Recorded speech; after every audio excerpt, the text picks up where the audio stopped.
Assalamualaikum warahmatullahi wabarakatuh.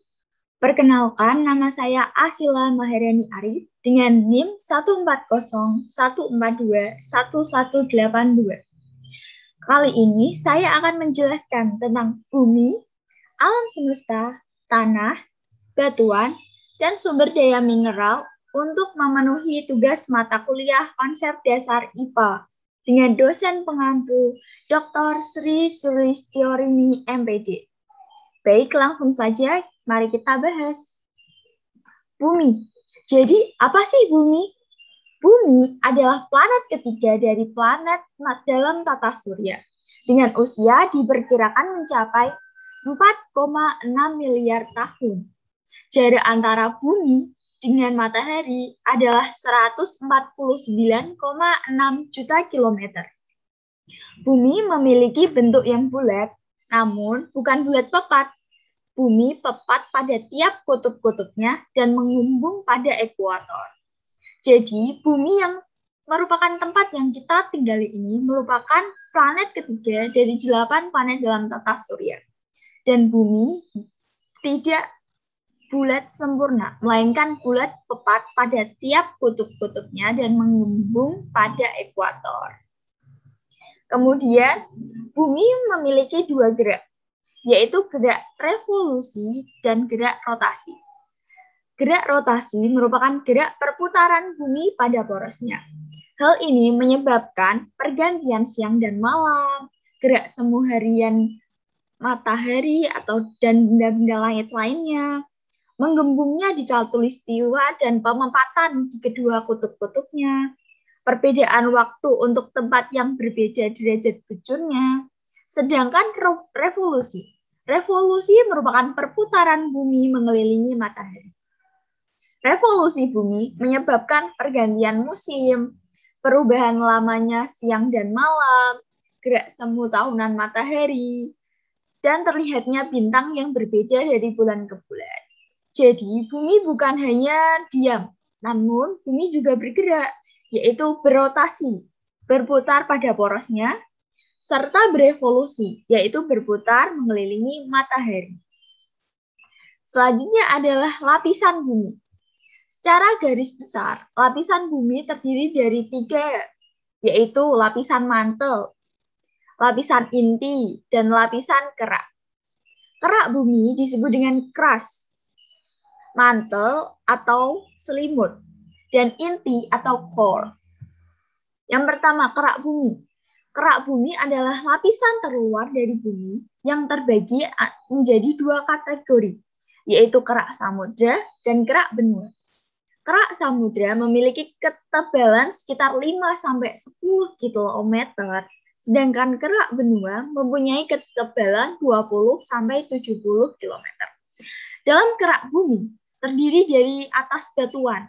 Salah satunya adalah batuan beku atau batuan magma, batuan sedimen atau endapan, dan batuan metamorf atau batuan malihan. Mantel bumi. Mantel bumi terletak di kerak dan inti bumi. Mantel ini merupakan batuan yang mengandung magnesium dan silikon. Suhu pada mantel bumi bagian atas kurang lebih 1.500 derajat Celcius sampai 300 derajat Celcius.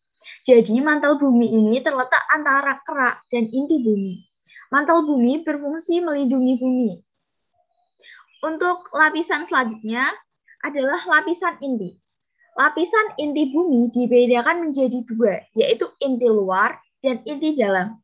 Lapisan inti luar tebalnya sekitar 2.000 km, yang terdiri atas besi cair yang suhunya mencapai 2.200 derajat Celcius. Sedangkan lapisan inti dalam yang terdiri atas nikel dan besi dengan suhu 4.500 derajat Celcius, yang berbentuk dengan bola dengan diameter 2.700 km. Selanjutnya, alam semesta. Apa sih alam semesta itu? Alam semesta merupakan semua ruang dan waktu serta segala isinya, yaitu planet, bintang, galaksi, dan semua bentuk energi dan materi. Ruang keseluruhan alam semesta belum dapat diketahui. Namun, kita dapat mengetahui besar alam semesta yang dapat diobservasi oleh ilmuwan. Diameter alam semesta yang dapat diobservasi adalah 8,8 kali 1026 meter atau 93 miliar tahun cahaya. Wah, alam semesta memang sangat luas sekali dan masih diobservasi agar mengetahui bagian-bagiannya. Kemudian saya akan menjelaskan tentang teori alam semesta. Dalam terbentuknya alam semesta, pasti ilmuwan tak terlepas dari bertanya-tanya, bagaimana sih alam semesta dapat terbentuk? Nah, di sini ada 4 teori. Teori yang pertama adalah teori Big Bang. Teori ini menyatakan bahwa dahulu terdapat kabut raksasa yang berputar pada porosnya, yang memungkinkan bagian-bagian kecil dan ringan terlempar keluar. Bagian-bagian besar berkumpul di pusat membentuk cakram raksasa. Suatu saat, gumpalan raksasa tersebut meledak, kemudian membentuk galaksi dan nebula-nebula. Sedangkan planet-planet kecil yang terhembas menghasilkan kondensasi sehingga membentuk planet-planet termasuk bumi. Kemudian ada teori kabut Khan-Laplace. Teori kabut Khan-Laplace merupakan teori yang menyatakan bahwa di jagat raya terdapat gas yang kemudian berkumpul membentuk kabut atau nebula. Gaya tarik-menarik yang besarnya antara gas ini berputar semakin cepat, sehingga bagian khatulistiwa terlempar memisah dan memadat karena pendinginan. Bagian yang terlempar inilah yang membentuk planet dan tata surya termasuk bumi. Wah, sangat menarik sekali ternyata. Kemudian ada teori pasang surut gas. Teori pasang surut gas merupakan teori yang mengungkapkan bahwa sebuah bintang besar mendekati matahari dalam jarak pendek, sehingga menyebabkan terjadinya pasang surut pada tubuh matahari yang masih dalam keadaan gas. Hal ini mengakibatkan gunung-gunung gelombang raksasa pada matahari yang akan mencapai tinggi yang luar biasa, membentuk semacam lidah pijar. Kemudian terjadi perapatan gas-gas dan akhirnya kolom akan pecah. Lalu terpisah menjadi benda-benda langit, yaitu planet-planet, salah satunya adalah bumi. Selanjutnya adalah teori bintang kembar. Teori bintang kembar merupakan teori yang menyatakan bahwa galaksi berasal dari kombinasi bintang kembar. Salah satu bintang meledak, sehingga materi-materi di sekelilingnya akan terlempar. Materi yang terlempar akan mengelilingi bintang yang tidak meledak karena memiliki gaya gravitasi yang masih kuat. Bintang yang tidak meledak adalah matahari, sedangkan materi yang mengelilinginya adalah planet-planet termasuk bumi. Dalam alam semesta juga terdapat bagian-bagian, yaitu galaksi, yaitu suatu rangkaian sistem besar yang terdiri dari bintang-bintang dan bahan-bahan antar bintang yang mengandung beberapa miliar atau triliunan bintang yang memiliki luas dari ratusan ribu cahaya. Dari galaksi biasanya terdiri atas kumpulan bintang-bintang serta nebula. Selanjutnya, dalam alam semesta juga terdapat tata surya, yaitu kumpulan benda langit yang terdiri atas sebuah bintang yang disebut matahari dan sebuah objek yang terikat oleh gaya gravitasinya. Tata surya terdiri atas matahari dan 8 planet, yaitu Merkurius, Venus, Bumi, Mars, Jupiter, Saturnus, Uranus, serta Neptunus. Tata surya yang kita tinggali merupakan galaksi Bima Sakti. Oke, selanjutnya saya akan membahas tentang tanah. Apa sih tanah itu? Tanah dalam bahasa Yunani disebut dengan pedon. Dalam bahasa Latin disebut solum. Adalah bagian kerak bumi yang tersusun dari mineral dan bahan organik. Dari segi klimatologi, tanah memegang peran penting bagi penyimpanan air dan menekan erosi. Meskipun tanah sendiri juga dapat tererosi. Komposisi tanah berbeda pada suatu lokasi dengan lokasi yang lain. Air dan udara merupakan bagian dari tanah. Tanah merupakan partikel, campuran dari partikel-partikel yang dapat terdiri dari berangkal atau boulders, kerikil, pasir, lanau, lempung, maupun kaloid. Tanah memiliki sifat fisik, yaitu distribusi ukuran partikel, kadar air, berat jenis, angka pori, dan berat unit. Sedangkan sifat teknis tanah adalah permeabilitas, kompresibilitas, dan kuat geser. Kemudian batuan. Dalam ilmu geologi, pengertian batuan adalah sebuah bahan penyusun kerak bumi dan merupakan kumpulan dari mineral-mineral yang telah mengkristal. Jadi dapat diartikan bahwa batuan merupakan bahan penyusun kerak bumi. Jadi kerak bumi itu ada penyusunnya, yaitu batuan. Dan batuan itu terbentuk dari mineral-mineral yang telah mengkristal. Selanjutnya, batuan. Batuan pun juga memiliki macam, yaitu batuan beku, batuan sedimen, batuan malihan atau metamorf. Kita akan bahas satu persatu. Untuk batuan beku sendiri disebut juga igneous rock.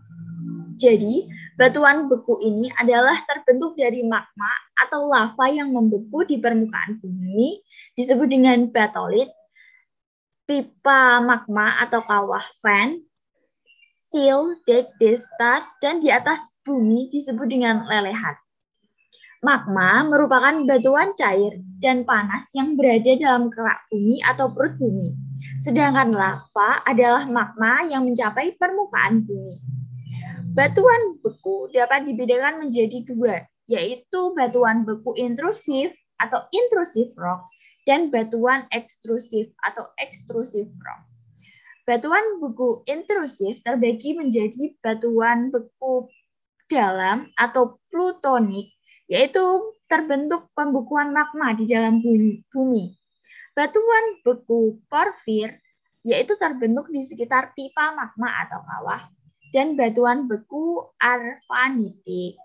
Batuan beku atau igneous rock memiliki contoh yaitu granit, gabbro, peridotit, andesit, basalt, obsidian, batu apung, dan lain-lainnya. Selanjutnya, batuan sedimen. Batuan sedimen disebut juga dengan sedimentary rock. Batuan sedimen merupakan batuan yang terbentuk dari pengendapan material yang berasal dari pecahan, bongkahan batuan yang hancur karena proses alam, kemudian terangkut atau tertransportasi oleh air, angin, es, dan terakumulasi dalam suatu tempat atau cekungan. Kemudian, batuan ini menjadi satu lapisan batuan baru.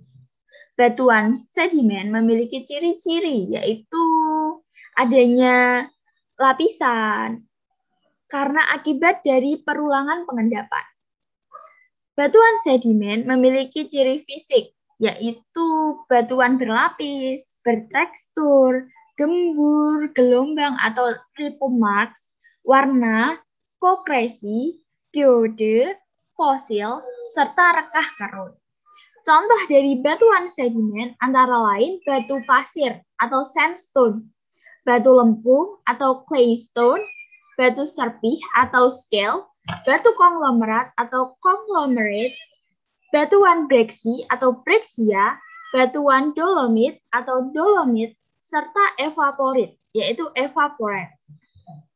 Selanjutnya batuan malihan atau disebut juga dengan batuan metamorf. Batuan malihan atau batuan metamorf berasal dari yang terbentuk dari batuan beku atau batuan sedimen yang termalihkan atau terubah akibat dari tekanan dan temperatur yang sangat tinggi, yang berakibat pada perubahan sifat kimia serta sifat fisika batuan tersebut berasal. Batuan malihan dikelompokkan menjadi batuan malihan dinamik dan batuan malihan kinetik. Contoh dari batuan malihan adalah batu sekis atau skris, genis, batu saba atau slate, marble atau marble, dan filit atau pilit.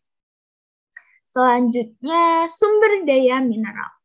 Sumber daya mineral atau mineral resource adalah endapan mineral yang diharapkan dapat dimanfaatkan secara nyata. Sumber daya mineral dengan keyakinan geologi tertentu dapat berubah menjadi cadangan setelah dilakukan pengkajian kelayakan tambang dan memenuhi kriteria layak tambang. Jadi, sumber daya mineral juga memiliki sumber-sumber tertentu, yaitu sumber daya mineral hipotetik, yaitu sumber daya yang didapatkan berdasarkan perkiraan survei tinjau. Sumber daya mineral tereka, sumber daya mineral telunjuk, sumber daya mineral terukur, sumber daya mineral prakelayakan, sumber daya mineral kayalayakan. Proses pembentukan mineral sendiri tidak terlepas dari proses magmatik. Pada umumnya terdapat tempat terbentuknya mineral logam dapat dijumpai di dalam batuan vulkanik. Batuan magmatik yang mengalami erosi yang intensif akan muncul ke permukaan dan hanya menyisakan sedikit batuan vulkanik. Contoh dari dari sumber daya mineral adalah petroleum, minyak bumi, gas alam, batu bara, timah, tembaga, belerang, fosfat, intan, serta granit. Sumber daya mineral juga termasuk dalam sumber daya yang tidak dapat diperbarui. Jadi dalam pemakaiannya kita harus memperhatikan kadarnya sehingga tidak akan terjadi kelangkaan. Oke, sepertinya cukup sekian presentasi dari saya. Mohon maaf apabila ada salah kata atau salah ucap dari saya. Terima kasih. Wassalamualaikum warahmatullahi wabarakatuh. Sampai jumpa lagi. Berikut adalah daftar pustaka yang saya gunakan dalam presentasi kali ini. Terima kasih.